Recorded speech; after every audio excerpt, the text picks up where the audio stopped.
The Wish. "Eugene, let me out of here," I yelled. Eugene didn't answer. "Eugene!" I banged on the closet door. "I'm going to get you for this." I banged some more, then I kicked the door. It was Halloween night. I was supposed to meet Alex, my best friend, to go trick-or-treating. I was supposed to meet him right now. But Eugene, my stupid 15-year-old brother, had locked me in my bedroom closet, and I couldn't get out. And Mum and Dad were downstairs. They didn't hear me yelling or banging or kicking. I didn't know where Eugene was. He's probably in his room laughing at me, I thought, or stealing my allowance. Those are two of his favourite things to do. I groped around the closet floor for my sneakers. That's how I ended up in here. I was searching for my high tops when Eugene sneaked up behind me and shoved me into the closet. "Trick or treat, Max," he howled with laughter. Then he slammed the door shut and locked me in. I banged on the closet door again, this time as hard as I could. "Mom, Dad, Eugene, let me out of here." "Max, where are you?" Mum called from the bottom of the stairs. "Up here," I shouted. "I'm locked in the closet." "Alex is down here in the living room waiting for you." Mum came upstairs and unlocked the door. "How on earth did you lock yourself in the closet?" "Eugene locked me in the closet," I grumbled. Mum laughed. "Mum thinks Eugene is funny, and Dad does too, so Eugene never gets into trouble." Found my high tops. They weren't even in my closet. I left them under the kitchen table. I grabbed my trick-or-treat bag, slipped on my monster mask, and headed out the front door with Alex. "Where were you?" Alex asked, trying on his vampire cape. "I almost left without you." "Eugene locked me in the closet," I told him. Alex shrugged. "Well, at least you still have your hair." My hair! I yanked off my mask and checked my hair. Last Halloween, Eugene poured rubber cement inside the top of my mask. When I pulled off my mask, half my hair came out with it. The other half had glue stuck all over it. I ran my fingers through my hair. No glue. I tugged my mask back on. This year, I had an awesome mask. A long scar ran down one side, dripping with blood. Warts and boils covered the other side. Totally gross. No one would recognize me in this mask. I was sure of it. Alex slipped in his vampire teeth, and we rang my next-door neighbor's doorbell. "Trick or treat," we both called out when Miss Greenway opened the door. Miss Greenway is a really nice. She owns the pet store in town. "Hi, Alex. Great monster mask, Max," Miss Greenway exclaimed. Miss Greenway dumped handfuls of candy in our bags. Chocolate bars, candy corn, and my favourite Halloween treat, a huge jelly apple. We thanked Miss Greenway. Then we trick-or-treated through the whole neighbourhood. By the time we reached the end of the street, our bags spilled over with candy. "We got some great stuff this year," I said, peering into my bag, "especially Miss Greenway's jelly apple. I can't wait to eat it." "Jelly apple?" Eugene stomped behind us. "Who has a jelly apple?" See ya, Max." Alex backed away from Eugene. He's afraid of him. "Have to get home now, bye." He waved and took off down the block. "Give me your jelly apple, Maxie," Eugene ordered. "It's mine. You can't have it," I protested. "And don't call me Maxie." "Give it to me or I'll lock you in the closet again, Maxie," Eugene grinned. Then he snatched my trick-or-treat bag and started stuffing my candy in his mouth. "Stop it," I yelled. "Give that back to me." I grabbed the bag and knocked it out of Eugene's hand. It fell to the ground and the candy scattered all over the street. "Now look what you did." I picked up the bag and peered inside. It was empty. I glared at Eugene. He was eating my jelly apple. "Thanks, Maxie," he smirked. Then he walked away. "Nothing," I grumbled. "A whole night of trick-or-treating and I have nothing left." I glanced around. The street was deserted. All the trick-or-treaters had gone home. The houses Alex and I had been to stood in darkness now. Their blinds were drawn. The porch lights were all turned off. All the houses were dark. All but one, where a candle flickered inside a grinning jack-o'-lantern. Flickered with a bright orange light. I don't remember going to that house, I thought. Alex and I must have missed it. I ran up the porch steps and rang the bell. "I'll just stop here," get some candy, and then run home, I decided. I waited for someone to answer the door. I waited and waited. I rang the doorbell again. I started to leave when I heard the click of the lock. The door swung open. "Trick or treat," I called out. An old woman stood in the doorway, the oldest person I'd ever seen. A few thin strands of white hair clung to her head. Her cheekbones jutted way out. Her wrinkled skin clung tightly to her bones. She looks like a skeleton, I realized. A living skeleton. "What do you want?" she snapped. She stared at me with eyes set deep into her skull. "Trick or treat," I choked out. I held out my bag and she grabbed my wrist. "Hey!" I pulled back. The old woman tightened her grip. "Stop! Let go!" I yelled. "Don't you want your treat?" she demanded in a raspy voice. She dug her bony fingers deep into my skin. "No!" I screamed. "Let me go!" I yanked my arm hard, but the old woman yanked it back and pulled me close to her. "What do you want?" I cried. "Let me go!" She lowered her face to mine. "You are not going anywhere," she declared. "I have to go home," I yelled, struggling to pull away. "Not until I give you your treat," she rasped. "I don't want my treat," I screamed. I twisted in the old woman's grasp, but she refused to let go. "Here, take this." She shoved a jagged rock into my hand. Its sharp edges cut into my skin. I let out a loud cry. She let me go. I flew down the steps and started to pitch the rock into her garden. "Don't do that," she shrieked. "Don't throw away the power." Then she let out a loud, evil laugh that cut through the night. I turned and ran. I ran as fast as my legs could carry me. My sides ached, but I didn't stop running until I reached home. I raced up the stairs to my bedroom.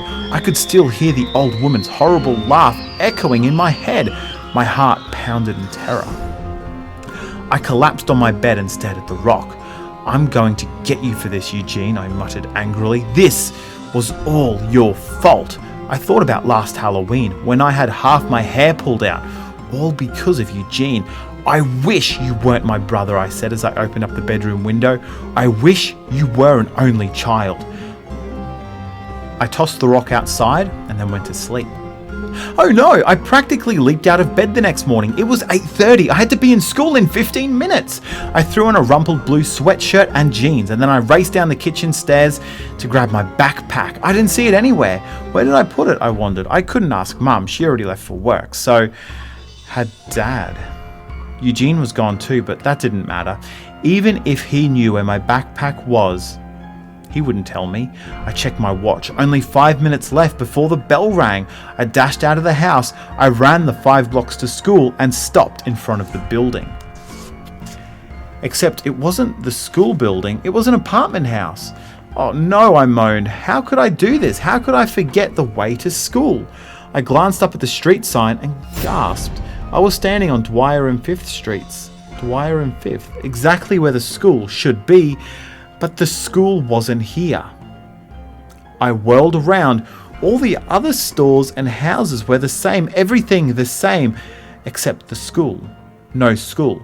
What's going on? I wondered. My school has to be here. It has to be.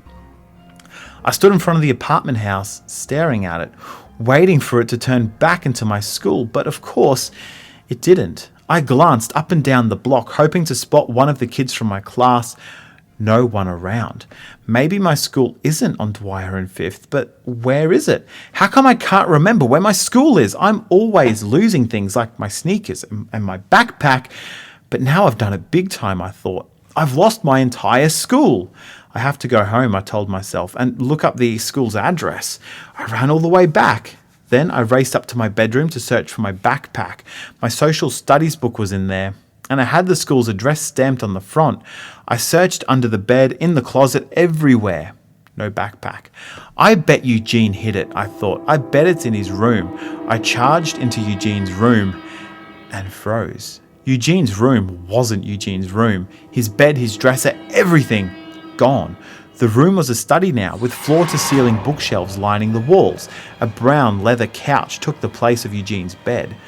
What was going on? I started to feel dizzy. I sat down on the floor and tried to think. There's a good explanation for all of this, I told myself. But what? Nothing made any sense. I have to find Alex. He'll help me figure this out, I decided. But where was Alex? I couldn't look for him in school because I didn't know where the school was. I raced out of the house and ran all the way to Alex's house. His mother would tell me where to find the school. I rang the doorbell. His mother opened the door. "Hi," I said. "I have to ask you a weird question." Alex's mother stared at me for a moment. She studied my face carefully, and then she screamed. "What's the matter?" I stammered. "Go away," she shrieked. I just need to know. "Get out of here," she cut me off. "Go." Then she slammed the door in my face. My head started to pound. I began to feel dizzy again. What was going on? I couldn't find my school. Eugene's bedroom had disappeared. Now Alex's mother was acting crazy. I walked through the neighborhood in a daze. My legs trembled, but I kept walking. I passed the post office, the hair cutter, the library. The library. If the school really is gone, maybe someone from my class is in here, I thought. I went inside. I glanced around the room. No kids anywhere. The librarian sat behind her desk reading a catalogue. Excuse me," I began. "Could you tell me where is the Dwyer Park Middle School?" The librarian glanced up. Her eyes met mine. Then they flew wide open. So wide they practically bulged out of her head. She let out the loudest and longest shriek I have ever heard. I jumped back. "Get out!" she cried, leaping from her chair. "Why?" I shouted. "I haven't done anything wrong. I paid for my overdue books last week." "Go away!" she yelled, shrinking back.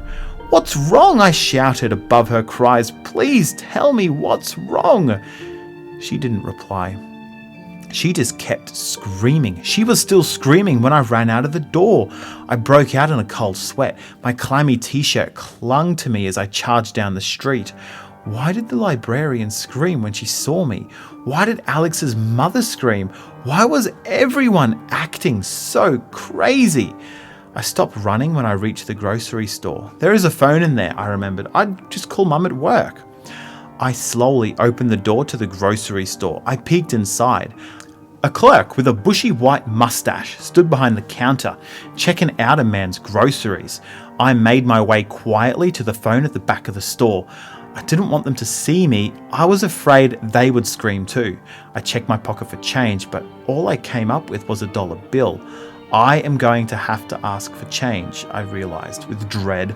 I held my breath and headed for the counter. The clerk studied a box of cereal, searching for the price.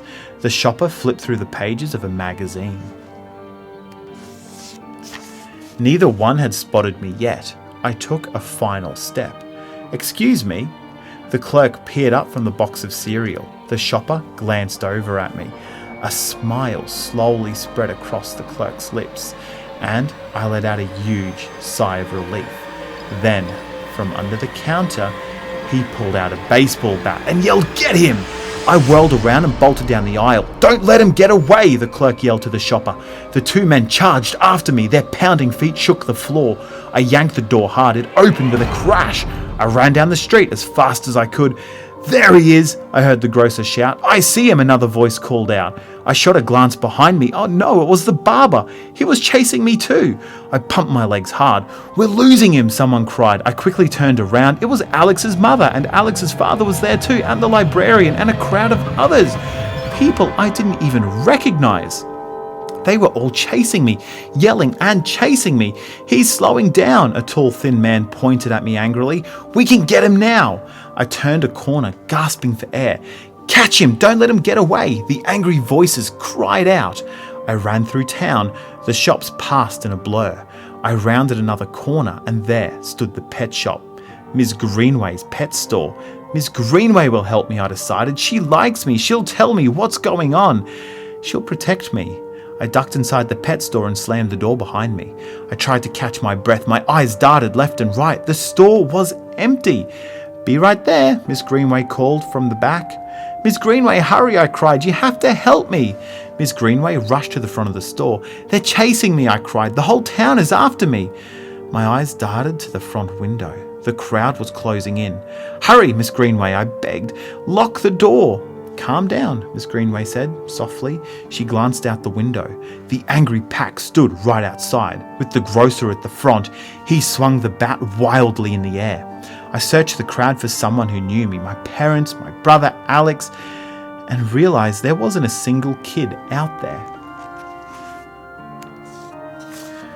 No kids in the street, no kids in the library, no kids anywhere. The people in the crowd glared at me through the store window.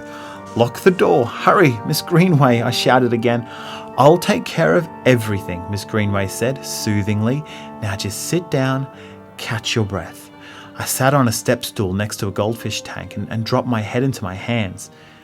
"Now!" Miss Greenway shouted. The grocer charged into the store. He and Mrs. Greenway threw a big, heavy net over me. "Let me out of here," I cried, clawing at the net. "Let me go!" The crowd outside pressed their faces against the window and cheered. "Let me go," I cried again. "Why are you doing this?" The people outside banged on the window with their fists, shouting and cheering and clapping. I stared into the crowd, into their menacing eyes, and there, standing right in the front, I saw the scary old woman. With one hand, she wagged a gnarled finger at me. With the other, she held up a grey rock. The grey rock she gave me yesterday. "Don't throw away the power." Her words came back to me, and then I knew what happened. The rock did have power. It made my wish come true. The clerk and Miss Greenway lifted me in the net. They threw me into a cage, a permanent display for everyone to visit, with a plaque in front that read, "Endangered Species." Yes, my wish had come true. I had wished to be an only child, and I was an only child, the only child on Earth.